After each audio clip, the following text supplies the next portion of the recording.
You've built a great REST API. Now imagine an AI agent that can call it directly to fetch data or take actions. With MCP, you can make that happen in about 20 minutes.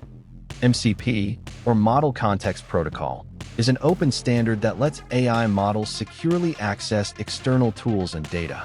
Instead of giving an AI direct access to your database, you expose specific functions through a server. Setting up an MCP server is straightforward. You define a server, register tools, and each tool maps to a REST endpoint. The server handles the communication with the AI client. Here's a minimal MCP server using the TypeScript SDK.